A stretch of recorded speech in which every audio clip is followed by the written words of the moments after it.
So we're going to be continuing on talking about the progressives. After looking at Teddy Roosevelt, now we're going to be looking at his successor, Taft. So Taft is going to be Roosevelt's handpicked successor, and he'll receive his presidential blessing. And Taft is actually going to basically continue Roosevelt's policies. He's going to be a trust buster. He's busting 2 times the amount of trust that Teddy Roosevelt did. Part of the reason being that he's just building off that momentum that had previously been established. He continues on the idea of conservation, creating a Bureau of Mines to helping regulate land that had been used for mines and mining operations and making sure that that's not overused. Protecting federal oil lands and limiting the abuse of how land is being taken advantage of for oil in the United States. He even puts limits on railroads, helping to stop some of those dramatic raises in prices with the Mann-Elkins Act, and even putting telegraph and telephone lines under government control and jurisdiction with the Mann-Elkins Act. Question about Taft is he actually progressive enough? So yes, he's Roosevelt's successor in that sense, but there's actually a split that evolves in the party as a result. Because Taft is a lot more conservative in a lot of his policies. When Taft runs for president, he says he's going to lower the tariffs, but he actually helps and supports the Payne-Aldrich tariff to go through, which actually raises tariff rates. And as a result, that's very controversial. Teddy Roosevelt and others feel like he's went back on his campaign promise. Not only that, Taft actually targets the U.S. Steel Trust that Roosevelt had supported, given its blessing as one of those good trusts that Roosevelt said. And so with Taft now basically supporting busting up a trust that Roosevelt said was a good one, Roosevelt feels like he's been betrayed. And as a result, you're going to see Roosevelt come out of retirement, so to speak, and challenge Taft in the election of 1912. And as a result, you're going to see a huge split in the Republican Party.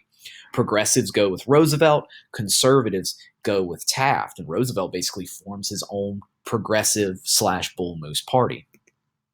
Which takes us to the election of 1912, a very interesting one, and probably one of the more interesting ones since, of course, 1896, or definitely since Lincoln's election in 1860. You've got 4 viable candidates here. Taft as representing the Republicans for re-election.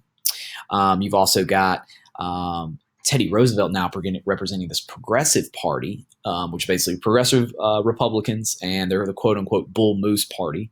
The Democrats under Wilson, Woodrow Wilson is going to be their candidate. They fielded Jennings Bryan for a while, and now they're trying to get a fresh face here. And then even Eugene Debs, the socialist, comes on the scene here as well. Particularly in this campaign, one of the reasons why they call the Progressive Party the Bull Moose Party is because Teddy Roosevelt actually, during one of his campaign stops, giving a speech, is shot.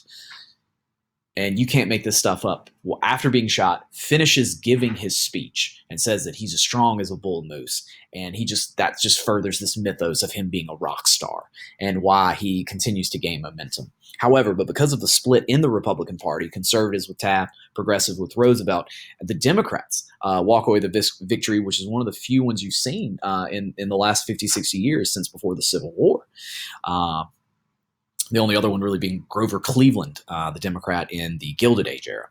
Woodrow Wilson runs on the campaign, though, of new freedom. He is very progressive as well, so he's going to continue on this trend. And he's looking at combating this triple wall of privilege, which are tariffs, banks, and trusts. And so his legislation is specifically going to address that. Soon as he comes on the scene, literally first day, he calls Congress in session and addresses them. Wants a tariff lowered, he actually gets it.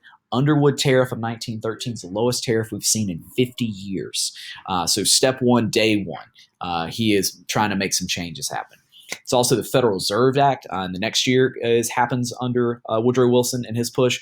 Reserve Act is going to nationalize the banking system holistically overall. There's been disputes. Yes, we're on the gold standard, but it's going to have a Federal Reserve System, nationally owned banks by the federal government that uses a common currency, the dollar that you know of really today. So this is where we really truly have a national banking system without any kind of the repercussions that we've seen, in debates previously. He also helps get the Clayton Antitrust Act passed through, which we basically strengthen Sherman Antitrust Act. And then what it also does is help support unions. So the Sherman Antitrust Act isn't targeting unions anymore or is being used against unions. Not only that, it's during Wilson's presidency that the 16th and 17th Amendments, which have been talking about, are finally passed. 16th Amendment being a income tax, the income tax helping to offset the lower tariff and the loss of revenues there. And the 17th Amendment being the direct election of U.S. senators, which is something that progressives and populists had talked about, even 20 years ago. He helped support rural farmers with the Federal Farm Loan Act. They established several banks that specifically target getting loans for farmers in times of need and supporting them. He's also looking at limiting child labor, and as a result, they passed the Keating-Owen Child Labor Act, which is aimed to reducing child labor hours and making sure that if a company utilizes child labor, that they're not able to sell their products in the United States. It's actually found unconstitutional in Hammer versus Dagenhart, and child labor is going to be something that's really more addressed in the New Deal era. This is actually what the Bull Moose Party, that little political cartoon, looks like between the Republicans, the moose, Teddy, Bull Moose. Urban working and living conditions. So the idea here being that the National Child Labor Committee in 1904 is established that's aimed towards helping children and the working conditions of factories. And this is more done at a state level where they're trying to ban child labor and get those kids in schools, the schools of which you currently love and take advantage of that free public education every day. Keep that up. It's actually limited success overall, as we saw with the previous court case under Wilson. It's that New Deal era that we're really starting to see this, but the movement is starting. Not only that, they're trying to address working conditions for women. The National Consumers League, established by Florence Kelley, as pictured to the right, are going to advocate for protection of women in the workplace, particularly in terms of conditions and working hours. Mueller versus Oregon actually grants women special protection. So they're limiting their working hours to at least an 8 to 10 hour workday. And by basically saying, that women need that protection. What it also does is kind of a double-edged sword, because they're going to actually utilize that and say that women then can't work in more dangerous, higher paying jobs. So it does limit also in some ways the female population.